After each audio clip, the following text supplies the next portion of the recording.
Hi, everybody. Welcome to PlayStation Live from E3. Kristen and I are very excited to be joined by Nicholas, and we're going to talk about ASTRO Rescue Mission. That's right. Now, some people may remember these little bots from Playroom or Playroom VR if they had a chance to play that. So why did you decide to take these little bots on a new thematic journey? So with the ASTRO, we're making a VR platform game. Right. So we're taking our robots into a classic genre, reinvented for VR. So it's very much a big adventure with those guys. You know, they come from originally inside the controller. That's where they lived. But we kind of take them out inside this kind of super magical world in VR.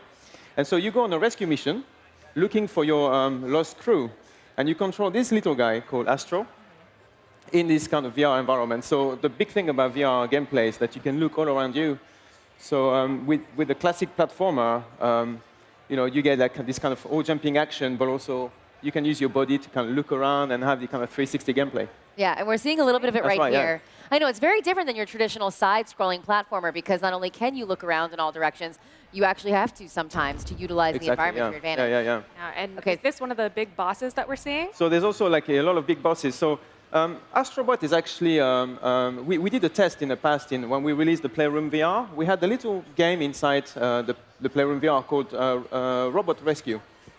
And that was a sample for us. We wanted to try what it was like to have a platform game in VR.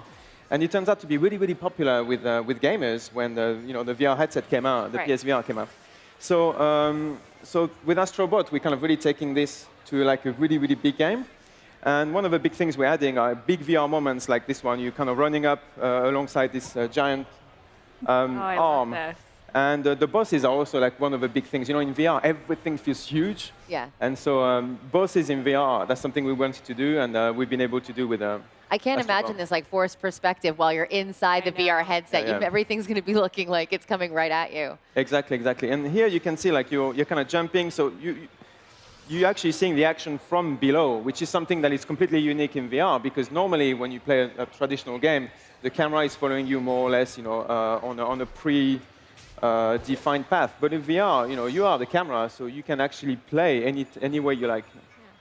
Now, we see some of the traditional stuff with regular platformers. There's coins to collect. Obviously, we've got some little hover modes and jump modes. What other types of gadgets can the players use in gameplay? OK, so the other thing we have is the DualShock 4, becomes visible in your hands in VR. Yeah. And it's definitely something you don't see in a lot of VR titles right now, is the addition of the DualShock controller. That's true, yeah. Right so here you there can see it becomes a shuriken, and by flicking on the touchpad, you can actually destroy the environment to make a path for your character. So it's really interesting because there is a duality to the game. You're controlling your character, but every now and then you have a job as you exist in that world too. And it's very much a teamwork, in fact. So at kind of key moments, we punctuate the game with these interactions using the controller. So it could be for example, planting these ninja stars inside the tatami to make platforms for your character. Your way up. Or using a hook shot to make a rope that you have to cross a ravine over. For example, these are examples of other gadgets in the game. These level designs are gorgeous, by the way. Yeah. I love how vibrant the colors are, too. The color palette.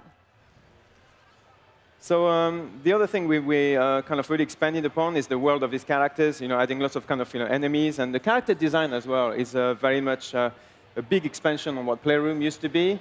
So we have a cast of 30 baddies, these 6 kind of huge bosses. How many worlds do you get to play in? So there are 26 levels altogether in 5 worlds, but every level is pretty much unique. So you kind of travel through Firelands and kind of up in the sky, and we're always trying to find worlds that do make sense in VR, so that as an experience, as a human being in these worlds also has something kind of magical and have a lot of wow factor to it. And aside, I'm sorry, go ahead. I was going to say, aside to these 26 stages, you can unlock another 26 stages that are kind of more challenge stages for a little bit more kind of skillful players who want to test their skills. So altogether, there's actually a lot of content, and it's probably around 8 to 10 hours of gameplay. Now, you mentioned the rescue mission being so popular as a little side quest. Will there be also little side quests in these worlds as well? Yes, so you don't have to rescue all the little guys, but in VR, you have this 3D audio, so you can hear where sound is coming from. And you can actually, just by closing your eyes and listening, you can tell if a character calling for help is just down below or kind of far away from you. And that's one of the really, really cool things about VR. And so as you play through the levels, you'll probably go back and try to rescue them all because that's obviously getting your entire crew is the ultimate goal of the game. So there is a main path, but you kind of get to replay the levels over and over again to get all the little guys. And finally, like all the coins that you pick up in a game, you can redeem them inside a kind of collection room where, in Playroom VR, we had a machine that you can put coins inside of, and then like a gacha, those machines. And so you can spend all your coins inside this machine and create like a big toy collection inside the room, and you can kind of play with it as well. So there is always like a kind of something else to do on the side. If you want to take a break from the adventure, you can actually go back to the... That's cool. Yeah. I love this shot here. Yeah, this is the big robot that you climb.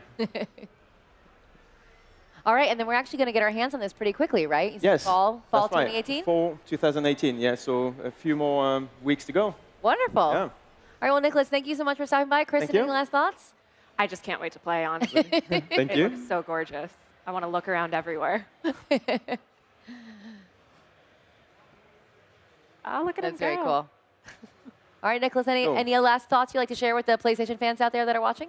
Well, I think probably like talking about VR, like when you look at it on the screen, I think it never quite does justice to VR games. VR games is something you have to try. And I think with this game in particular, something I realized as we worked through it, I think the appeal was a combination of, there's obviously a lot of new technologies, so it's kind of very much a modern game because of the VR element. But because it's a classic genre, there is an element of nostalgia as well. And I think it's a combination of the two that is making it Astrobot quite a special game. It is the kind of game that maybe you imagine in your head, as you play the platform games being smaller. Yeah. That's very cool. I love this mechanic here. Okay, look at those ninja stars one more time. All right, well, Nicholas, thank you so much. Thank you very much. Thank you so much for bringing Astrobots, and it'll be coming fall 2018, so you'll be able to get your hands on Astrobot Rescue Mission real soon. Stick around, we have a lot more coming up on Live from PlayStation at E3. PlayStation